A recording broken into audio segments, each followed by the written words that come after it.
Banjara hills కవిత నివాసం నుంచి vehicles move అయినాయి. బంజారా హిల్స్ నుంచి నేరుగా ట్రాఫిక్ ని క్లియర్ చేసుకుంటూ ఈడీ వెహికల్స్ అన్ని కూడా ED escort vehicle police vehicles అన్ని కూడా బంజారా హిల్స్ మీదుగా మాసప్ ట్యాంక్ పీవీ ఎక్స్ప్రెస్ హైవే మీదుగా నేరుగా శంషాబాద్కు తరలించే ఏర్పాట్లు ఈ మేరకు చేశారు. అదేవిధంగా మాసప్ ట్యాంక్ సంబంధించిన పోలీసులు పెద్ద సంఖ్యలో ట్రాఫిక్ పోలీసులు సివిల్ పోలీసులు పెద్ద సంఖ్యలో చేరుకున్నారు. కవిత అరెస్ట్ అధికారికంగా ఇచ్చిన తర్వాత మండలి చైర్మన్ అదేవిధంగా లోకల్ పోలీస్ స్థానిక పోలీసులకు ఈడీ సమాచారం ఇచ్చింది. కవితను అరెస్ట్ చేస్తున్నాం, ఎయిర్పోర్ట్కి తరలించే క్రమంలో మాకు ఎస్కాట్ ఇవ్వాలి, రూట్ క్లియర్ చేయాల్సిందిగా కూడా ఈడీ లోకల్ పోలీసును రిక్వెస్ట్ చేసింది. ఈ మేరకు లోకల్ పోలీస్ కూడా పెద్ద సంఖ్యలో పోలీస్ బలగాల్ని అక్కడ మోరింపజేసింది. మనం చూస్తున్నాం విజువల్స్లో ట్రాఫిక్ పోలీసులు సివిల్ పోలీసులు దారి వెంట పెద్ద సంఖ్యలో ఉన్నారు. వారంతా కూడా ప్రత్యేక రోప్ పార్టీల ద్వారా రూట్ అంతా క్లియర్ చేస్తూ ఉన్నారు.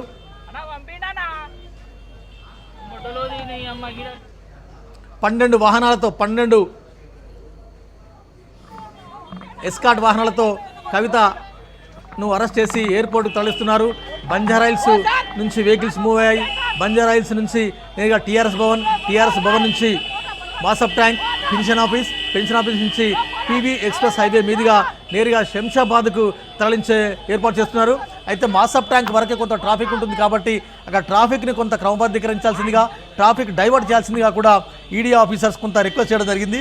సో ఈ మేరకి కొంత బంజారా హిల్స్ నుంచి మాసప్ ట్యాంక్ వరకు కొంత ట్రాఫిక్ను క్లియర్ చేస్తూ ఉన్నారు. అంటే పీవీ ఎక్స్ప్రెస్ హైవే ఎక్కిన తర్వాత ఎక్స్ప్రెస్ హైవేలో ట్రాఫిక్ ఉండదు కాబట్టి అక్కడ కేవలం 10 to 15 మినిట్స్లో శంషాబాద్ ఎయిర్పోర్ట్కు మూవ్ అవుతుంది కాబట్టి అంటే పీవీ ఎక్స్ప్రెస్ హైవే వరకు రూట్ అంతా కూడా క్లియర్ చేసే పనిలో ఈ లోకల్ పోలీస్ అదేవిధంగా లోకల్ ట్రాఫిక్ పోలీసులు ఉన్నట్టుగా తెలుస్తుంది. ప్రస్తుతం మనం చూస్తున్నాం విజువల్స్లో వెహికల్స్ మూవ్ అయినాయి. రోడ్డు వెంట వెహికల్స్ కూడా స్పీడప్ అవుతున్నాయి. 12 వాహనాలు 12 escort vehicles ఎయిర్పోర్ట్కు బయలుదేరాయి.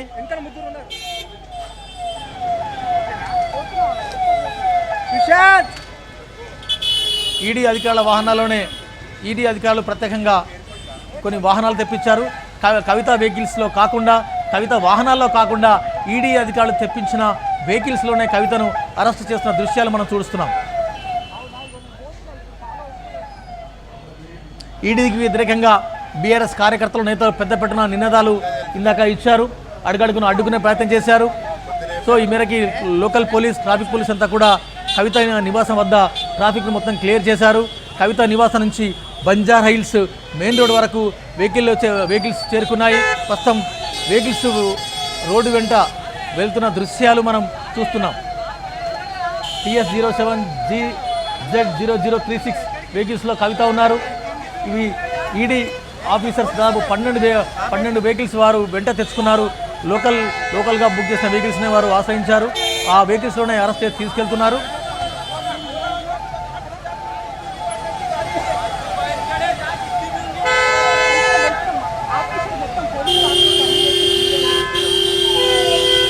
Banjara hills main రోడ్లో ఎస్కాట్ వెహికల్స్ అన్నీ కూడా చేరుకున్నాయి.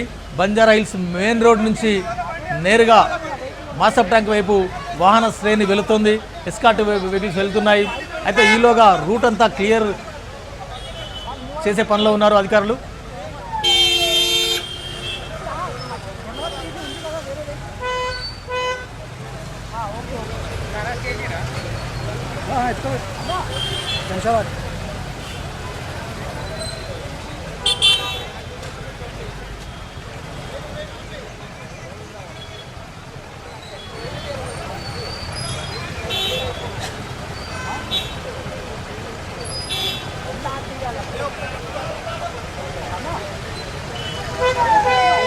మలుపులు తిరిగి చివరకు కవిత అరెస్ట్ వరకు దారితీసింది. కవిత అరెస్టు ఉదంతం తర్వాత రాజకీయంగా అనేక అంశాలు అనేక విషయాలు చర్చకొచ్చే అవకాశం ఉంది.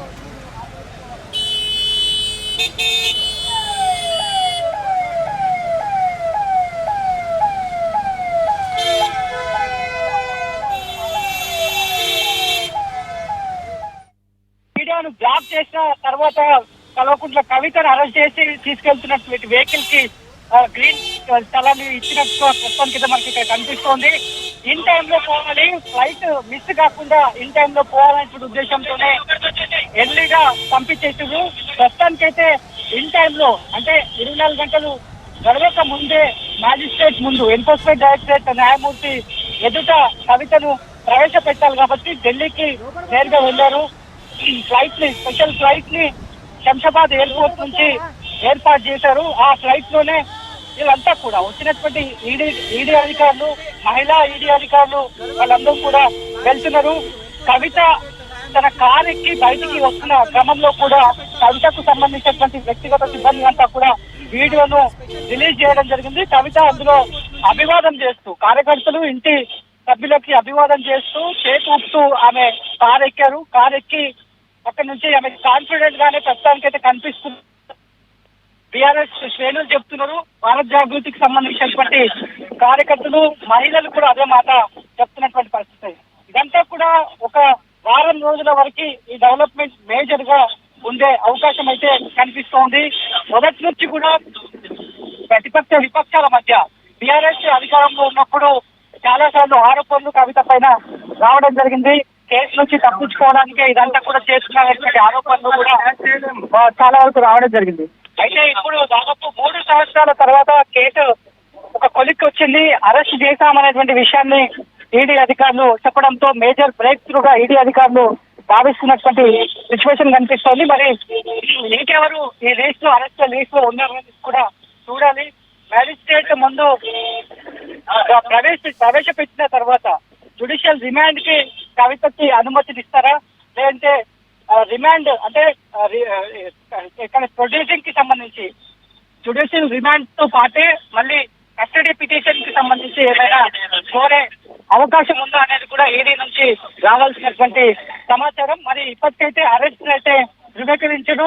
అరెస్ట్ కు సంబంధించినటువంటి 3 పత్రాలను భర్త అనిల్ కి అందజేసినట్టుగా ఈడీ అధికారులు ఇప్పటికే చెప్పడం జరిగింది. ఆ పత్రాలను కూడా ఇప్పటికే ఎన్ఫోర్స్మెంట్ డైరెక్టర్ అధికారులు పబ్లిక్ డొమైన్ లో కూడా ఉంచడం జరిగింది. ఏ సెక్షన్స్ కింద అరెస్ట్ చేస్తాం, ఏ గ్రౌండ్స్ ని మేము వైలేట్ చేశారు, ఏ అలిగేషన్స్ పైన అంటే ఏ ఆరోపణల పైన పిఎంఎల్ఏ యాక్ట్ మీకు వర్తిస్తుంది అని మేము భావిస్తున్నాం అనేటువంటి విషయాన్ని అందులో క్లియర్ గా మెన్షన్ చేశారు. సో చూడాలి, 10 గంటలు వరకు ఫ్లైట్ ఢిల్లీకి రీచ్ అవుతుంది. ఢిల్లీ నుంచి మళ్ళీ అక్కడ నుంచి నేరుగా మ్యాజిస్ట్రేట్ దగ్గరికి వెళ్ళడానికి పేపర్ వర్క్ ని, అదేవిధంగా అక్కడ నుంచి స్పెషల్ వెహికల్ ని కూడా ఇప్పటికే అధికారులు ఏర్పాటు చేసినట్టుగా కూడా తెలుస్తోంది. అక్కడ నుంచి వెళ్ళిన తర్వాత రిమాండ్ సందర్భంలో మ్యాజిస్ట్రేట్ ఏమైనా వ్యాఖ్యలు చేస్తారా, లేదంటే రిమాండ్ కి సంబంధించి వీళ్ళు ఫ్రేమ్ చేసినటువంటి సెక్షన్స్ కి సంబంధించి ఏమైనా డిస్కషన్ జరుగుతుందా లేదా అనేది కూడా చూడాలి. వాస్తవానికి ఏ కేసులు ముద్దాయిని న్యాయమూర్తి ముందు ప్రొడ్యూస్ చేస్తే 14 రోజుల పాటు జ్యుడిషియల్ కస్టడీ అనేది కూడా జ్యుడిషియల్ రిమాండ్ అనేది కూడా ఉంటుంది. యాజ్ పర్ అదే ప్రొసీడింగ్స్ ప్రకారం జ్యుడిషియల్ రిమాండ్ విధిస్తారా, లేదంటే ఈ కేసుని చాలా సీరియస్ గా ఎన్ఫోర్స్మెంట్ డైరెక్టర్ అధికారులు భావిస్తున్నారు కాబట్టి దాంతో పాటు రిమాండ్ తో పాటు మళ్ళా కస్టడీలోకి తీసుకొని విచారణ చేయాల్సినటువంటి అవసరం ఉంది. ఇమీడియట్ ఎఫెక్ట్ తో తమ ఆధీనంలోకి తీసుకోవాలనేటువంటి ఉద్దేశంతో మళ్ళీ ఏమైనా పిటిషన్స్ ఏమైనా దాఖలు చేస్తారా అనేది కూడా చూడాల్సినటువంటి అవసరం అయితే ఉంది. సో ప్రస్తుతానికైతే ఎన్ఫోర్స్మెంట్ డైరెక్టరేట్ కి సంబంధించినటువంటి అధికారులు మాత్రం తమ వెహికల్స్ తో కవితను తీసుకొని వెళ్ళిళ్ళు. ఎవరిని కూడా మీడియా ఫాలో చేసినటువంటి వెహికల్స్ అన్నింటినీ కూడా ఒక 1/2 కిలోమీటర్ దూరం నుంచే ఆపివేసారు. ట్రాఫిక్ అంతా కూడా ఆపివేసిన తర్వాతనే కవితకు సంబంధించినటువంటి వెహికల్ అయితే తీసుకువెళ్తున్నారు. ఇక అరెస్ట్ ని బీఆర్ఎస్ చాలా వ్యతిరేకిస్తోంది. భారత్ జాగృతికి సంబంధించి కూడా మహిళా నేతలు వ్యతిరేకిస్తున్నారు. రేపటి నుంచి నిరసనలకు దిగుతామనేటువంటి పిలుపుని కూడా కల్వకుంట్ల కవిత ఇంటి దగ్గర నినాదాలు చేసినటువంటి సిచ్యువేషన్స్ కూడా ఉన్నాయి. సో కేంద్ర ప్రభుత్వానికి, దర్యాప్తు సంస్థలకు వ్యతిరేకంగా మాత్రం స్లోగన్స్ చేసినటువంటి సిచ్యువేషన్ అయితే కనిపిస్తోంది. మరికొద్ది క్షణాల్లోనే కవితకు సంబంధించినటువంటి ఈడీ బృందం ఉన్న వెహికల్ ఎయిర్పోర్ట్ కి రీచ్ అవుతుంది. వారికి ఎస్కార్ట్ గా తెలంగాణ పోలీసులు ఎస్కార్ట్ ని ప్రొవైడ్ చేసినారు. ఎక్కడ కూడా ఎలాంటి ఇబ్బంది అవాంతరాలు కలగకుండా పూర్తి ఏర్పాట్లను మాత్రం తెలంగాణ పోలీసులు చేశారనే చెప్పాలి. సో అరెస్ట్ తర్వాత ఎన్ఫోర్స్మెంట్ డైరెక్టరేట్ కి సంబంధించినటువంటి ప్రెస్ నోట్ ఏమైనా ఉంటుందా, లేదంటే మీడియా సమావేశాన్ని ఏమైనా ఏర్పాటు చేస్తారా? ఇప్పటివరకు కూడా ఎన్ఫోర్స్మెంట్ డైరెక్టరేట్ నుంచి ఈ మనీ లాండరింగ్ ఆరోపణల పైన లిక్కర్ కేసుకు సంబంధించినటువంటి అంశం పైన ఎక్కడ కూడా అఫీషియల్ గా ప్రెస్ నోట్ ని రిలీజ్ చేయలేదు. కాకపోతే ముద్దాయిలు ఎంతమంది ఉన్నారనేటువంటి అంశాన్ని చెప్పడం జరిగింది. అధికారికంగా మీడియా సమావేశాన్ని మాత్రం ఎక్కడ కూడా ఏర్పాటు చేయనటువంటి పరిస్థితి మనకు కనిపిస్తుంది. కాబట్టి ఈ అరెస్ట్ తో ప్రస్తుతానికైతే టీఆర్ఎస్ పార్టీకి ఒక ఎదురు దెబ్బ చెప్పాలి. ఎందుకంటే లోక్సభ ఎన్నికలు దగ్గర పడుతున్నటువంటి సందర్భంలోనే అరెస్ట్ కి సంబంధించినటువంటి అంశాన్ని ప్రాధాన్యత సంతరించుకుందని చెప్పాలి. పూర్తి స్థాయిలో కూడా యాజ్ పర్ ప్రొసీజర్స్ ప్రకారమే ఇన్ని రోజులు గ్రౌండ్ వర్క్ చేసిన తర్వాతనే గతంలో అరెస్ట్ అయినటువంటి నిందితులు ఇచ్చినటువంటి సమాచారం మేరకే ఈ మేరకు అరెస్టులను ఫైనలైజ్ చేశామనేటువంటి విషయాన్ని మాత్రం ఎన్ఫోర్స్మెంట్ డైరెక్టరేట్ అధికారులు అయితే చెప్తున్నారు.